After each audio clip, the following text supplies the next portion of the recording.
9장. 온 이스라엘이 그 계보대로 계수되어 그들은 이스라엘 왕조실록에 기록되니라.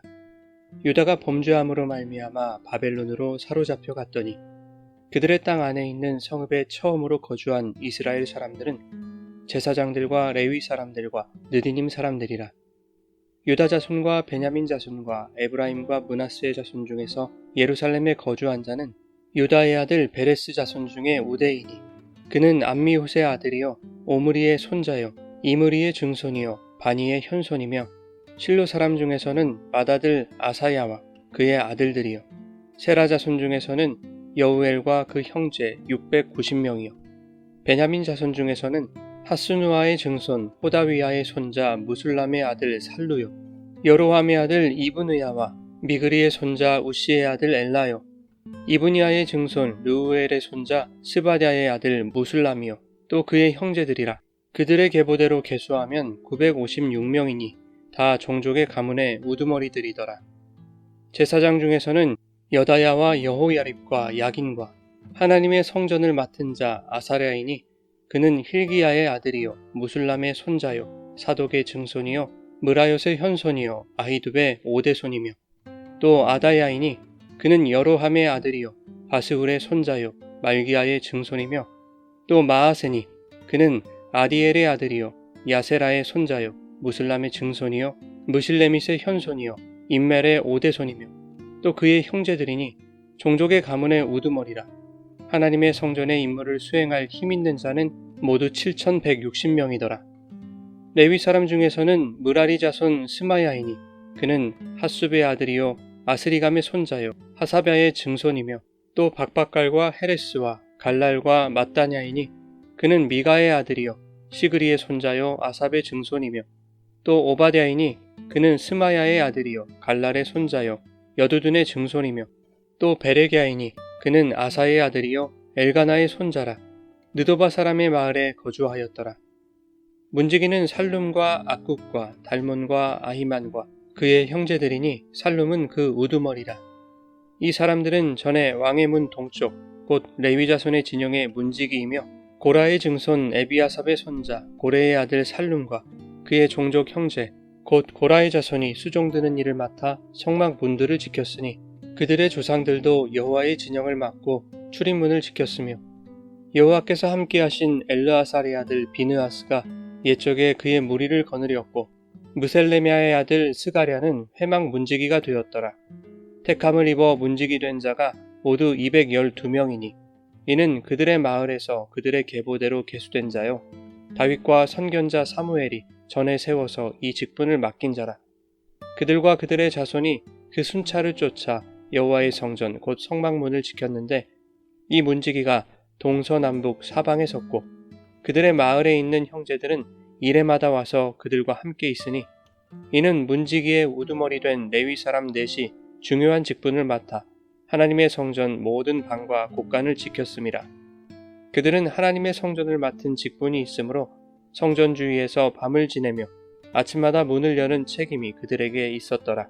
그 중에 어떤 자는 섬기는 데 쓰는 기구를 맡아서 그 수요대로 들여가고 수요대로 내오며 또 어떤 자는 성소의 기구와 모든 그릇과 고운 가루와 포도주와 기름과 유향과 향품을 맡았으며 또 제사장의 아들 중에 어떤 자는 향품으로 향기름을 만들었으며 고라 자손 살룸의 맏아들 마띠디아라 하는 레위 사람은 전병을 굽는 일을 맡았으며 또 그의 형제 그앗 자손 중에 어떤 자는 진설하는 떡을 맡아 안식일마다 준비하였더라.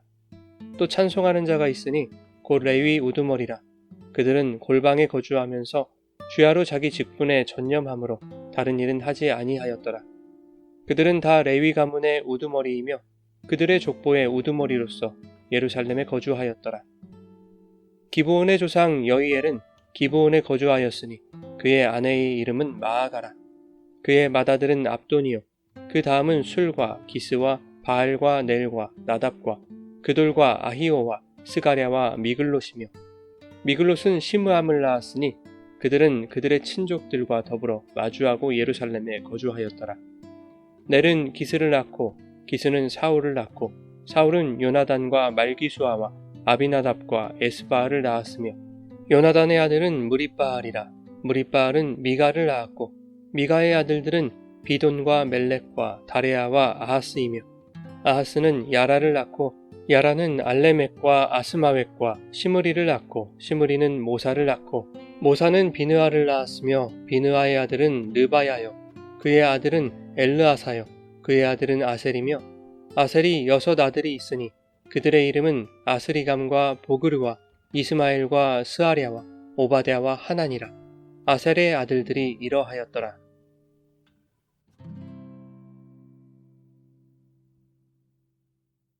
여러분 좋은 아침입니다. 오늘도 말씀의 은혜가 여러분의 삶에 풍성히 임하기를 소망합니다. 9장은 바벨론 포로에서 돌아온 백성들에 대해서 기록하고 있습니다. 그 이야기의 시작은 유다가 왜 바벨론으로 끌려갔는지 그 이유를 밝히고 있는데 유다가 하나님께 범죄하였기 때문이라는 것입니다. 하나님을 버리고 우상을 섬겼던 죄를 말하고 있는 것이죠. 나라를 재건해야 하는 백성들에게 있어서 하나님을 떠난 죄의 결과가 얼마나 큰 고통으로 돌아왔는지 그들의 조상들이 저지른 죄악의 역사를 통해 교훈을 얻는 것만큼 중요한 것은 없었을 것입니다. 그러니 나라의 재건보다 더욱 중요한 것은 과거의 죄를 깨닫고 여호와 신앙을 회복하는 것이었습니다. 그리고 2절에서 그 다음으로 중요한 것은 성전의 재건임을 보여줍니다. 예루살렘에 처음으로 돌아와 거주한 사람들이 제사장과 레위 사람, 느디님 사람들이었다고 기록하고 있습니다.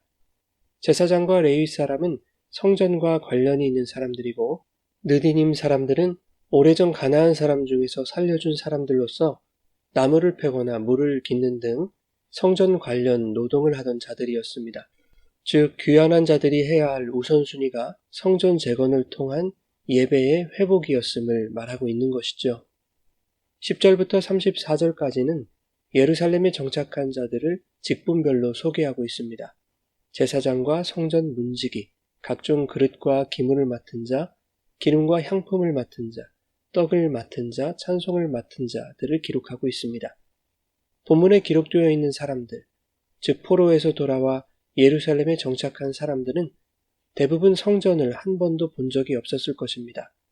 또한 각 직분에 대한 경험도 없는 사람들이었을 것입니다. 왜냐하면 성전은 적어도 70년 전에 이미 사라졌기 때문입니다. 즉 본문에 기록된 사람들은 어린 나이에 포로로 끌려갔다거나 대부분은 바벨론 포로기에 태어난 사람들이었을 것입니다. 그럼에도 불구하고 역대기 저자가 각 직분과 역할에 따라 그들의 이름을 기록하고 있다는 것은 그들 자신이 성전에서 맡은 역할과 직분을 인정했다는 것을 의미합니다. 나는 제사장으로, 혹은 나는 문지기로, 나는 떡 맡은 자로. 그들이 그렇게 인정할 수 있었던 것은 레위인들이 포로기를 살아가면서도 성전 회복의 언약을 잊지 않고 그날을 소망하며 후손들이 성전에 대해서 그리고 직분과 직무에 대해서 기억하도록 철저히 가르쳤다는 것입니다. 그러한 교육이 있었기에 그들은 가장 먼저 포로에서 귀환하여 한 번도 본 적 없는 성전 재건을 꿈꾸며 자신이 맡은 직분과 직임을 확신하며 직무에 배치될 수 있었던 것입니다. 오늘 본문은 우리에게 성경의 역사를 통해 배울 것을 교훈합니다. 하나님을 경외하고 죄에서 떠나라는 것입니다. 보이는 우상을 버리고 보이지 않는 하나님을 바라볼 때 우리의 신앙은 보이지 않는 소망을 실체로 확신하게 됩니다. 히브리서 11장에 믿음은 보이지 않는 것들의 증거라고 말씀합니다. 로마서 8장에는 소망은 보이지 않는 것이며 우리가 소망으로 구원을 얻는다고 말씀하지요. 구원이 주어지고 보이지 않는다는 점에서 믿음과 소망은 같은 것입니다. 즉 믿는다는 것은 보이지 않는 하나님을 소망하는 것이죠. 고린도후서 4장 18절에 우리가 주목하는 것은 보이는 것이 아니요 보이지 않는 것이니 보이는 것은 잠깐이요 보이지 않는 것은 영원함이라고 말씀하는 것처럼 성도의 신앙생활은 눈에 보이는 세상의 것들을 소망하는 것이 아니라 보이지 않는 하나님의 나라를 바라는 것이죠. 그 하나님의 나라, 천국의 성전은 이미 우리 안에 오셨습니다. 보이지 않지만 그 성전이신 예수께서 우리 안에서 성령을 통하여 하나님의 처소로 살아가는 성도의 본분과 직무를 가르쳐 주십니다. 경험이 많고 적고 잘하고 못하고는 중요하지 않습니다. 성령께서 오늘 우리 안에서 배우고 확신한 일에 거할 수 있도록 우리를 교훈하시고 인도해 주실 것입니다. 그것이 바로 신앙생활인 것이죠. 사랑하는 여러분, 오늘 하루도 여호와를 경외하며 우리 안에서 가르치시는 성령의 교훈을 받아 배우고 확신한 일에 거함으로 아름답고 거룩한 성전으로 회복되고 하나님께 대한 온전한 예배가 회복되는 은혜가 있기를 예수님의 이름으로 축원합니다.